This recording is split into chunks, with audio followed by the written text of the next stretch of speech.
Out in the black, where stars burn cold and empires rise on the bones of forgotten species, there's a new whisper spreading through the galactic trade lanes. It doesn't come from warlords or superweapons. It comes from barbecue pits. You see, the Cthar collective thought they'd seen every kind of prey. Their apex predator, the Vorlax, had devoured champions from 100 worlds. Nothing fought back. Nothing survived. Until Earth. They came to test us. To mock us. To add another soft-skinned species to their trophy vault. But humans don't just survive. We adapt. We innovate. And when life gives us lemons or alien monsters, we fire up the grill. This isn't just a story about survival. It's about flavor. About culture. About the moment the galaxy realized that humanity's greatest weapon wasn't our guns. It was our grills. The first human ship the Cthar encountered was drifting near the edge of Sol System, broadcasting a looping distress signal in 17 languages, including 3 that hadn't been spoken in over 2,000 years. The Cthar cruiser Dreadmaw intercepted it not out of mercy, but curiosity. Their long-range sensors had picked up no weapon signatures, no energy spikes, not even a proper shield generator. Just a rusted-out cargo hauler with solar panels held together by duct tape and hope. Captain Vrak of the Dreadmaw ordered a boarding party. Not because he expected resistance. Softworlders rarely offered any. But because protocol demanded specimen collection before planetary assimilation. The Cthar didn't conquer planets the way lesser species did. They didn't need fleets or invasions. They sent the Vorlax. One was enough. Inside the derelict, the Cthar found exactly what they expected: chaos. Empty food wrappers, half-finished coffee cups, and a single human curled up in the engine room, snoring softly against a coolant pipe. He was small, barely 5.5 feet tall, with stubble, mismatched socks, and a faded t-shirt that read, "I survived Mars traffic." Lieutenant Zorn nudged him with a clawed foot. The human blinked awake, yawned, and said, "Oh, hey. You guys here for the chili cook-off?" Zor translated the phrase. It made no sense. Chili was not in the Cthar lexicon. Neither was cook-off. Back on the Dreadmaw, the human, whose name was Hank Dobbs, was placed in a containment cell lined with biodampeners and sonic disruptors. Standard procedure for potentially volatile specimens. But Hank didn't seem volatile. He seemed bored. He asked for a deck of cards, a lighter, and access to the ship's comms so he could call his mom. When denied, he started humming a tune that somehow bypassed the dampeners and echoed through the corridor. Captain Vrak watched the feed from his command throne, mandibles twitching in irritation. "Is he singing?" "Yes, sir," replied Science Officer Krell. "It appears to be a mating ritual, or possibly a war chant. Our linguists are still analyzing." "He's humming Sweet Caroline," Hank called from the cell, as if he could hear them. "It's a classic. You guys ever heard of Neil Diamond?" No one answered. Meanwhile, deep in the Cthar archives, the High Synod debated Earth's classification. Initial scans showed primitive tech, combustion engines, analog radios, something called tick-tock, but also anomalies. Human cities burned with chaotic energy, yet their infrastructure held. Their military used bullets instead of plasma, yet their casualty rates and internal conflicts were shockingly low compared to other pre-warp species.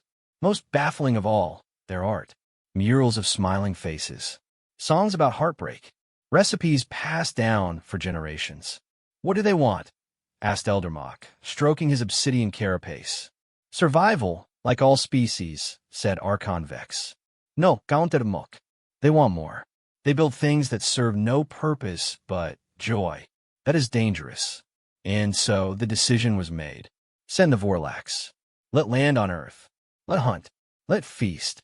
And when the last human screams fade into silence, the Cthar will claim the planet not as a conquest, but as a lesson, a reminder that joy is weakness, and weakness is extinction. 3 days later, the Vorlax touched down in rural Texas. It emerged from its drop pod like a nightmare given form. 10 feet tall, armored in chitinous plates that shimmered like oil on water, with 6 limbs ending in bone scythes and a mouth full of rotating teeth that hummed at ultrasonic frequencies. Its eyes glowed crimson, scanning the horizon for prey. What it found was a man in a cowboy hat, leaning against a pickup truck, sipping from a thermos. "Howdy," said the man. "Y'all lost." The Vorlax charged. The man didn't run. He set down his thermos, pulled a walkie-talkie from his belt, and said, "All right, boys. Time to earn that brisket." From behind barns, silos, and hay bales, humans emerged, not with rifles, but with chains, nets, and something that looked suspiciously like a giant meat hook. The Vorlax swiped, slicing a tractor in half. But the humans didn't panic. They moved like they'd practiced this, like they'd expected it. One lassoed its hind leg. Another sprayed it with a hose filled with something that made its carapace sizzle. A third tossed a smoke bomb that smelled oddly like hickory. The Vorlax roared, a sound that shattered windows for miles, but the humans just grinned. "Tastes better when it's stressed," someone muttered. By nightfall, the Vorlax was unconscious, hogtied with steel cables, and loaded onto a flatbed truck heading toward Lockhart, Texas, the barbecue capital of the world. Back on the Dreadmaw, alarms blared. The Vorlax's biosignature had flatlined. Captain Vrak stared at the screen in disbelief. Impossible. The Vorlax cannot be killed by primitive means. Science Officer Krell hesitated. "Sir, it's not dead. Its vitals are stable. But it's being transported, at high speed, toward a thermal signature consistent with open flame." Vrak's mandibles clenched. Flame? Why would they burn it? Krell pulled up an intercepted transmission. A local news broadcast showing the flatbed truck, now surrounded by cheering crowds. A banner read, "Welcome to the annual Texas Monster Roast." And beneath it, in bold letters, "First taste free." Vrak slammed his fist on the console. "Deploy the second Vorlax. And tell the Synod we underestimated them." But it was already too late. Because while the Cathar were panicking, Hank Dobbs, still in his cell, had just finished teaching the ship's AI how to play poker. And the AI was losing badly. "You fold again?" Hank chuckled. "Man, you're worse than my cousin Earl." The AI beeped mournfully. Hank leaned back, staring at the ceiling. "Don't worry, buddy. By the time the ship gets back to Earth, there'll be enough smoked Vorlax to feed the whole fleet." He paused, then added with a grin, "Extra sauce." News of the Vorlax capture spread faster than wildfire across Earth. Within hours, every major news network had drones hovering over the Lockhart barbecue arena, where a team of pitmasters, led by legendary chef Maria "Smokey" Ruiz, were preparing the beast for cooking. Social media exploded. Memes flooded the feeds. When the alien invasion turns into a potluck. "My Uber Eats order includes extraterrestrial now. Sorry, Karen, we're out of gluten-free Vorlax ribs." But not everyone was celebrating. In Geneva, the United Earth Council convened an emergency session. Ambassador Lee argued that provoking the Cathar could lead to full-scale war. General Hayes countered that the Cathar had already declared hostile intent by sending a biological weapon to Earth. The debate raged for hours, until a live feed from Texas cut through the tension. On screen, Maria Ruiz stood before the restrained Vorlax, now sedated and mounted on a rotating spit over a bed of mesquite coals. She held a microphone, her apron stained with sauce. "Listen up, space jerks," she said, squinting into the camera. "Y'all sent your big bad monster thinking we'd curl up and die. But around here, we turn problems into protein. So go ahead, send another one. We've got extra rub." The crowd cheered. Someone threw a corn cob. Back in orbit, the Cathar's second-in-command, Warlord Krog, watched the broadcast with growing fury. He'd trained Vorlax since they were hatchlings. He'd seen them tear through armored tanks like paper. And now they were being seasoned. "We must retaliate," he growled at Captain Vrak. "Deploy the orbital incinerators. Burn their cities to ash." Vrak shook his head. "The Synod forbids direct bombardment until cultural assessment is complete. Protocol demands we understand why they do this." "Why?" Krog spat. "Because they're insane." "Or brilliant," Vrak murmured. Meanwhile, Hank Dobbs had become something of a celebrity aboard the Dreadmaw. The crew, Initially wary, now gathered outside his cell during off shifts to watch him perform card tricks or explain the rules of baseball. He'd even convinced a junior engineer to smuggle him a bag of beef jerky. Gotta keep my strength up. But Hank had a plan. Using scraps from meals and spare parts traded during poker games, he'd been assembling a crude transmitter. Not to call for rescue. He knew Earth didn't need saving. No, he was building something else, a cultural broadcast device. You guys think we're just meat eaters, he told the AI, now nicknamed PokerBot.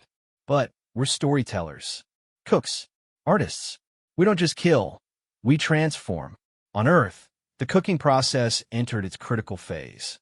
The Vorlax's hide, once impenetrable, had been scored with diamond-tipped blades and injected with a brine of apple cider vinegar, brown sugar, and ghost peppers. Smoke curled around its massive form, carrying a scent so rich it made nearby cows low in envy. Food critics from across the globe arrived, armed with notebooks and stretchy pants.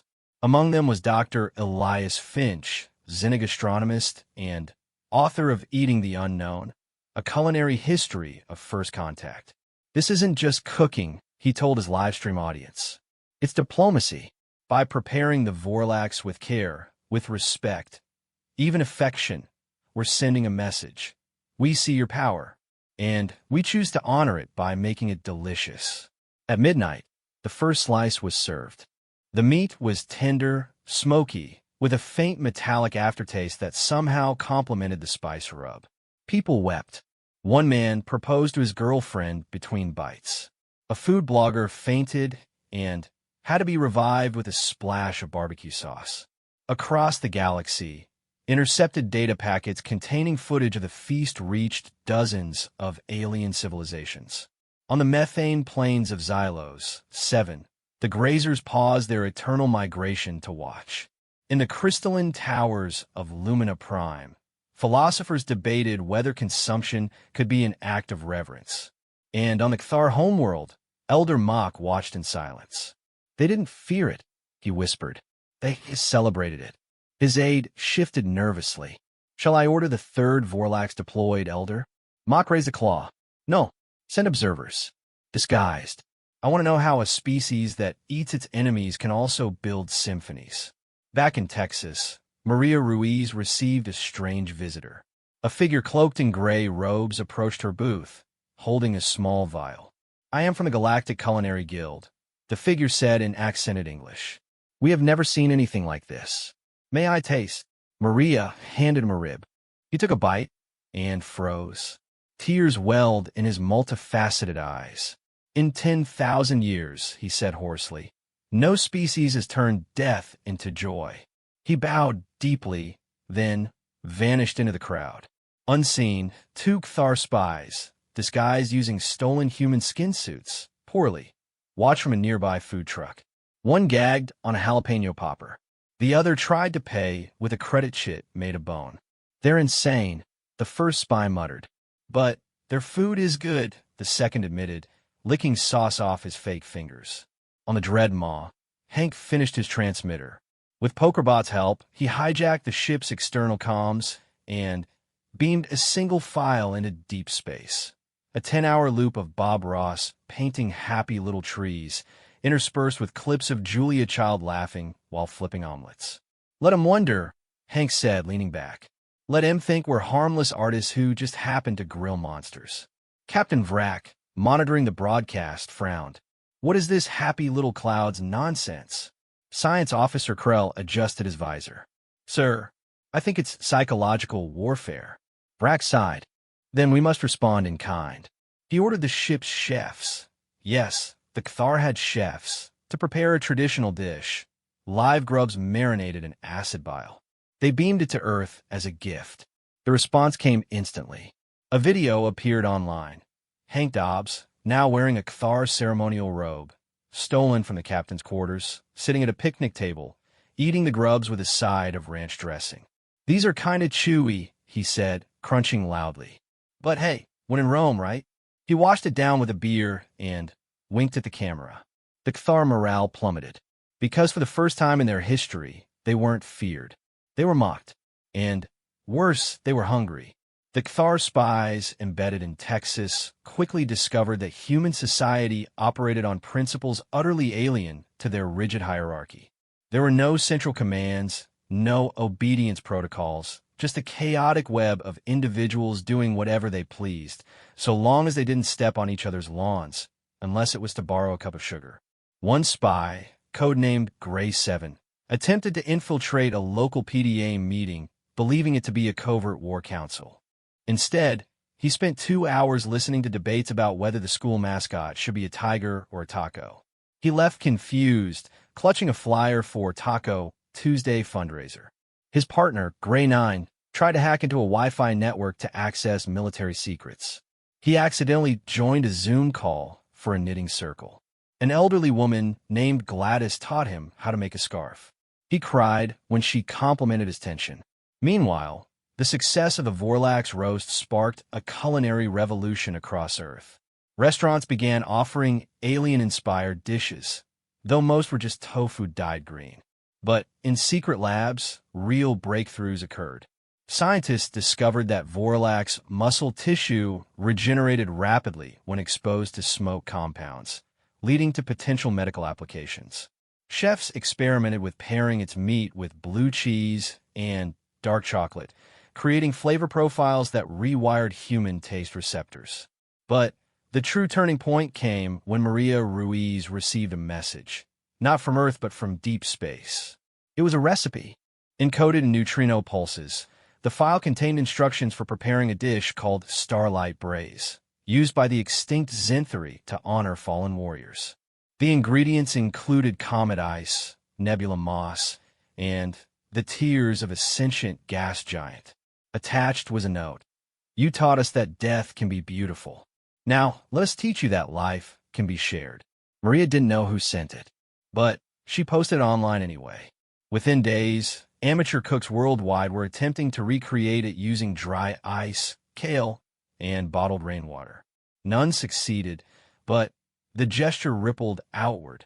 On the Cathar homeworld, unrest grew. Young warriors, raised on tales of Vorlax's supremacy, now questioned their doctrine. If humans could defeat their greatest weapon with nothing but fire and flavor, what else were they wrong about? Elder Mock summoned Captain Vrak. You have failed, Mock hissed. Vrak stood tall. I have observed, Elder, and what I've seen changes everything. He played footage of Hank Dobbs teaching Cathar engineers how to make S-morays using the ship's plasma vents, of humans sharing food with rescued alien refugees, of children drawing pictures of Vorlax with smiley faces and captions like "New pet." We thought them weak because they laugh, Vrak said, but their laughter is armor. Their joy is strategy. Mock's claws trembled. Then what do? Invite them to the Galactic Concord, Vrak replied. Not as prey, as partners. The idea was treasonous. The Cathar had never invited a pre-warp species to the Concord. But Mock, for the first time, felt doubt. Back on Earth, the United Earth Council made a bold move. They announced the first intergalactic barbecue summit to be held in Lockhart. All species welcome. BYOB, bring your own beast. The response was overwhelming. Ships of every shape and size descended upon Texas. The grazers brought methane-fed steaks. The Luminites offered crystallized light desserts. Even the notoriously reclusive void weavers arrived, carrying baskets of vacuum-sealed void eels. And in the center of it all stood Maria Ruiz, flipping burgers on a grill the size of a school bus. Hank Dobbs, finally released from the Dreadmaw, arrived in a borrowed shuttle, wearing a Hawaiian shirt and carrying a cooler labeled secret sauce. You made it, Maria said, handing him a beer. Took some convincing. Hank grinned. Turns out Cathar hate paperwork almost as much as they hate ranch dressing. As the sun set, species that had warred for millennia sat together, passing plates, sharing stories. A Cathar warrior tentatively bit into a pulled pork sandwich and immediately asked for seconds. Captain Vrak watched from the edge of the crowd, his armor replaced with a denim jacket that read, I heart suit barbecue. Science Officer Krell approached, holding a plate of ribs. Sir, it's good. Vrak took a bite. His eyes widened. It's transcendent. For For the first time, he understood. Humans didn't conquer with force. They conquered with community. And that night, under a sky filled with alien constellations, the galaxy changed forever. Not with a bang, but with a sizzle. The aftermath of the barbecue summit sent shockwaves through the established galactic order. The Kthar, once feared as merciless hunters, now found themselves inundated with culinary requests. Embassies across the sector demanded Vorlak's recipes, which Earth refused to share, citing trade secrets. Meanwhile, human food trucks began appearing on alien worlds, serving tacos to methane breathers and adapting recipes to local palates. Spicy rock stew for silicon-based life forms, liquid nitrogen ice cream for cryovores. But not all welcomed this new era. The Xyloth hegemony, a militaristic empire that prided itself on discipline and conquest, saw humanity's rise as a threat to cosmic stability. They weaponized pleasure, declared Supreme Commander Zal. Where others fight with lasers, they fight with flavor. This is corruption. Zal ordered a covert operation, sabotage the next human cultural exchange festival on Proxima Centauri. Poison the food, frame the Kthar, reignite old hatreds. On Earth, Hank Dobbs sensed trouble. He'd been appointed ambassador of flavor, a title he insisted came with unlimited snack privileges, and his gut told him something was off. When reports came in of strange energy signatures near Proxima, he boarded the fastest ship available, a modified food van equipped with warp drive and a built-in deep fryer. Maria Ruiz joined him, along with a team of retired Navy SEALs who now ran a competitive eating league. "If someone's messing with our gumbo," she said, loading crates of hot sauce, "they're going to regret it." Arriving at Proxima, they found chaos. The festival grounds were deserted. Food stalls lay overturned. A single message was spray-painted on the main stage. "Joy is weakness." Hank knelt, examining a spilled bowl of jambalaya. "Not Xyloth work," he muttered. "Too sloppy. They'd use neurotoxins, not vandalism." Maria sniffed the air. "Smells like burnt plastic and regret." Suddenly, alarms blared. A cloaked ship decloaked overhead, Xyloth design. But before it could fire, a dozen civilian vessels emerged from hyperspace. Not warships, food ships, the Grazers' methane grills, the Luminites' photon ovens, even a Kthar cargo hauler, repurposed as a mobile smokehouse. Captain Vrak's voice crackled over comms. "We heard you might need backup." The Xyloth commander hesitated. "You would defend them with cooking appliances?" "Damn right," Hank replied, revving the food van's engine. "Now to get off our lawn." What followed wasn't a battle. It was a performance. The Kthar unleashed clouds of hickory smoke that jammed Xyloth sensors. The Grazers fired streams of molten cheese that short-circuited enemy hulls. Maria launched a drone loaded with ghost pepper bombs, causing Xyloth soldiers to weep uncontrollably. Hank drove straight into the Xyloth command ship, deploying a payload of glitter and disco music. The Xyloth, unprepared for sensory overload, surrendered within minutes. Back on Earth, the victory was celebrated not with parades, but with a 24-hour cookout. Yet Hank couldn't shake a feeling. The Xyloth attack had been too easy, too theatrical. He visited PokerBot, now installed in a Houston diner as the world's first AI short-order cook. "You ever think," Hank said, stirring his coffee, "that someone wanted us to win?" PokerBot beeped thoughtfully. Then it printed a receipt. "Checkmate tastes like barbecue." Hank smiled. Yeah, it does." Years passed. Humanity's influence spread, not through colonization, but through cuisine. Earth became the galaxy's cultural hearth, where species came not to conquer, but to connect. The phrase, "Have you eaten?" replaced "Do you yield?" as the universal greeting. Hank Dobbs retired to a quiet farm in Tennessee, where he raised chickens and wrote a best-selling memoir, Grill, Don't Kill. Maria Ruiz opened a culinary academy on Mars, teaching students from 100 worlds how to balance heat, sweetness, and soul. But the true legacy unfolded quietly. On the Kthar homeworld, young warriors no longer trained solely in combat. They learned to braise, to ferment, to to pair spices with intention. Elder Mock, now old and frail, sat in a garden grown from earth seeds, sipping tea brewed from Vorlak safe herbs.